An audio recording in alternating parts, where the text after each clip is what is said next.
Hello friends, इस video में आज हम रिव्यू करने वाले हैं डब्बा कार्टेल वेब सीरीज को। डब्बा कार्टेल वेब सीरीज जिसे रिलीज किया गया है ओटीटी प्लेटफॉर्म नेटफ्लिक्स पर। वेब सीरीज के सीजन 1 में टोटल 7 एपिसोड्स देखने को मिलने वाले हैं। इन एपिसोड्स की अगर लेंथ की बात की जाए तो ये 45-45 मिनट के एपिसोड हैं। लास्ट वाला एपिसोड 1 घंटे का है। किस तरह की है डब्बा कार्टेल वेब सीरीज, ये आपको कितना एंटरटेन कर पाएगी और क्या वाकई आपके टाइम को डिजर्व करती है, आइए बात करते हैं इस वीडियो में। आइए सबसे पहले एक नजर डालते हैं वेब सीरीज की स्टोरी पर। ये वेब सीरीज हमें दिखाती है कि राजीव और माला कैटरिंग का काम कर रहे होते हैं। वो टिफिन बॉक्सेस में खाना सप्लाई करते हैं, लेकिन एक दिन हालात इतने बिगड़ जाते हैं कि वो ड्रग सप्लायर बन जाते हैं। और सिर्फ वो दोनों ही नहीं, बल्कि इस काम में उनका साथ देती है शाहिदा, जो कि पहले एक रियल एस्टेट ब्रोकर एजेंट होती है। साथ ही राजी की मदर इन लॉ शीला और एक बिजनेस वुमेन वरुणा, ये पांचों मिलकर ड्रग सप्लायर बन जाते हैं। किस तरीके से ये ड्रग सप्लाई करते हैं, क्या क्या दिक्कतें इन्हें पेश आती हैं, यही सब कुछ हमें वेब सीरीज में देखने को मिलता है। ये तो बात हुई मेन स्टोरी की, लेकिन कई सारे सब प्लॉट्स भी चलते रहते हैं जिसमें हमें देखने को मिलता है कि इंडिया में मॉडेलर ड्रग बैन हो चुकी है, लेकिन कुछ फार्मास्यूटिकल कंपनीज मॉडेलर अभी भी बना रही है और मार्केट में सप्लाई भी कर रही है। तो उसकी भी इन्वेस्टिगेशन चलती रहती है और साथ ही साथ इन सारे कैरेक्टर्स की अपनी कहानी भी चलती रहती है। यही सब कुछ हमें देखने को मिलता है डब्बा कार्टेल वेब सीरीज में। ये बात तो हुई स्टोरी की,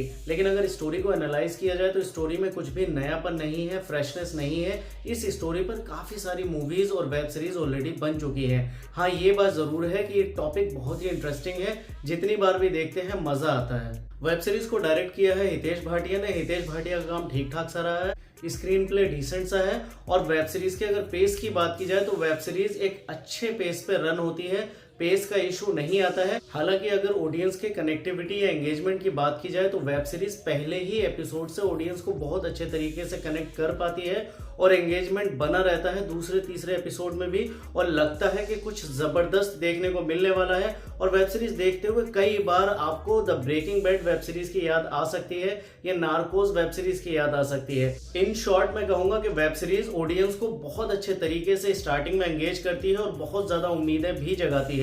लेकिन 3rd, 4th, 5th एपिसोड में कुछ भी नयापन देखने को नहीं मिलता है और ऐसा लगता है कि एक बहुत अच्छी वेब सीरीज बनते बनते रह गई है। हालांकि एंडिंग बहुत अच्छे तरीके से की गई है, एक बहुत अच्छा प्लेटफॉर्म तैयार कर दिया गया है नेक्स्ट सीजन के लिए। स्टोरी बिल्डअप या कैरेक्टर वर्क की बात की जाए तो बहुत अच्छे तरीके से स्टोरी को बिल्डअप किया गया है। कैरेक्टर वर्क भी अच्छा रहा है। हर एक कैरेक्टर को ऑडियंस समझ पाते हैं और इमोशनली उन कैरेक्टर के साथ कनेक्ट हो पाते हैं। हालांकि स्टोरी में उतना दम नजर नहीं आता है, या फिर बात करें सस्पेंस की या थ्रिलिंग मूवमेंट्स की, तो ये वेब सीरीज उन्हें मिस करती हुई नजर आती है। अगर एक्टर्स की परफॉर्मेंसेस की बात करें तो वेब सीरीज में जबरदस्त स्टार कास्ट देखने को मिलती है और उनकी परफॉर्मेंस भी बहुत अच्छी रही है। शालिनी पांडे राजी के रोल में देखने को मिलती है, उन्होंने बहुत अच्छा काम किया है। निमिषा देखने को मिलती है माला के रोल में, उनकी एक्टिंग जबरदस्त रही है, उन्हें देखना अच्छा लगता है, उन्होंने अपने रोल को बहुत अच्छे तरीके से निभाया है। अंजलि आनंद शाहिदा के रोल में अच्छी लगी हैं और इनके साथ साथ बाकी की स्टार कास्ट ने भी अपने रोल को बहुत अच्छे तरीके से निभाया है,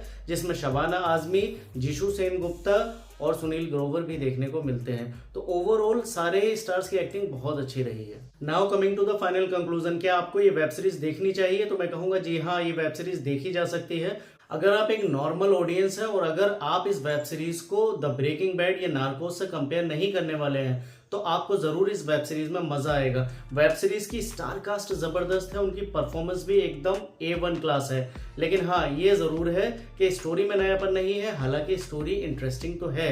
तो ओवरऑल ये वेब सीरीज देखी जा सकती है, उम्मीदें ज्यादा ना रखते हुए।